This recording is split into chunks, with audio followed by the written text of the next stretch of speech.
Okay, let's jump right in.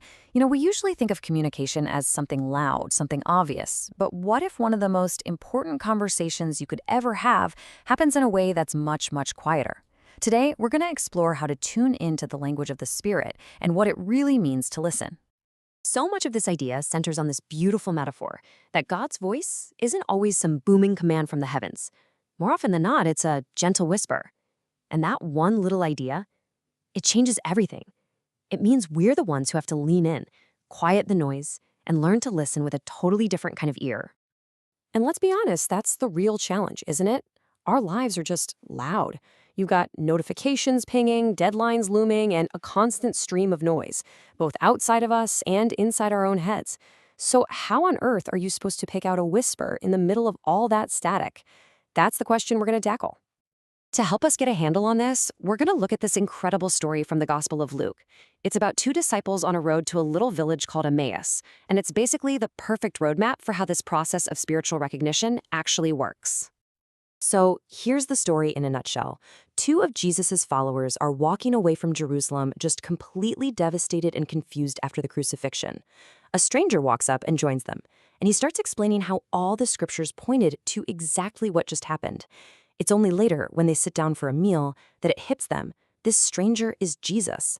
And that is their big aha moment. And this right here is the key to the whole thing.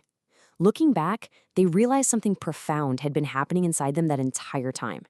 That feeling, that burning in their hearts, that was the signal of a divine encounter. Their hearts knew what was happening long before their heads caught up. It's this deep feeling of truth that tells you something important is going on. So this one story gives us three huge lessons. First, God's voice often makes scripture feel like it was written just for you, right now. Second, it creates that internal stirring, that heartburn of truth.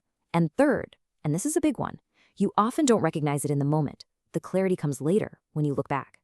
Getting this pattern down is the first step. Okay, so that's a great story, but how does it actually apply to us, today? Well, this is where it gets super practical. We can break it down into three main languages that God uses to communicate. So here they are: the voice you hear in Scripture, the voice you see in your life circumstances, and the voice you feel through those inner promptings. And what's really cool is that they usually work together, kind of weaving a single message that confirms itself along the way. Let's start with Scripture. This isn't just about reading an ancient book for facts. It's about that electrifying moment when a passage you've read a dozen times suddenly leaps off the page and speaks directly to what you're going through. That's illumination. That's the clarity you've been looking for. The second language is all about becoming a better observer of your own life. Seriously, have you ever had that experience where a certain topic just keeps popping up over and over again in conversations, in articles, in opportunities? The idea here isn't superstition.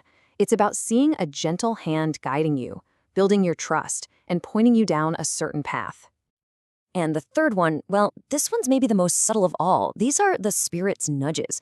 It might be a sudden urge to call and encourage a friend, or a deep sense of peace about a huge decision. Or it could be a feeling of unease that's basically a warning sign.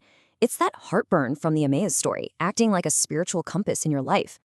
Okay, so we've got the framework, but knowing about these languages and actually learning to hear them are two very different things. So how do we get better at it? Let's get into the practical, nuts and bolts steps for tuning our spiritual antennas. When it comes to Scripture, the key word is expectation. Don't just read it, engage with it. Say a quick prayer before you start. Read with this quiet confidence that you might actually hear something. And when a verse stands out, don't just blow past it. Stop. Think about it. Ask, what does this mean for me right now? Treat it like a real conversation. And to get better at seeing God in your circumstances, you just have to slow down and pay attention. Look for those recurring patterns we talked about. A really powerful tool here is practicing gratitude. It literally retrains your brain to look for the good things. But to do that, you have to be present. You've got to create little moments of stillness in your day to even notice what's going on. Now, this is crucial. How do you know if an inner nudge is from God, or if it's just your own anxiety, or maybe that burrito you ate for lunch? Well, here's a pretty good filter. A prompting from God usually brings a sense of peace. It will never go against Scripture, and it will lead you towards something good and positive. Other voices, they tend to lead to anxiety, confusion, and a lot of internal conflict.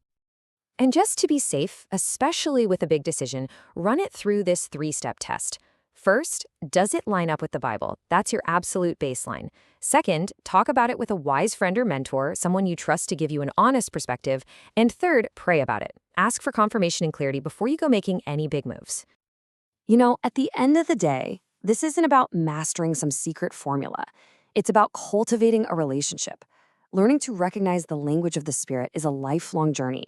It's a continuous conversation that just gets richer and deeper the longer you're in it. So this really brings us to a personal question. It's not just about church or your quiet time. Are you genuinely open to the idea that God might be speaking to you on your commute, or in a casual chat with a coworker, or right in the middle of your most ordinary everyday routine? So here's your call to action, a little something to try this week. Grab a notebook, and at the end of each day, just try to write down one moment where you sensed that gentle leading. It could be an insight you got, an encouraging text from a friend, or a surprising moment of peace. The goal isn't to be perfect, it's just to start noticing. You might be really surprised by what you find. Because as you practice this, as you learn to tune your ear to that gentle whisper, you'll start to experience what those disciples on the road to Emmaus felt. And really, the goal isn't just to hear a voice.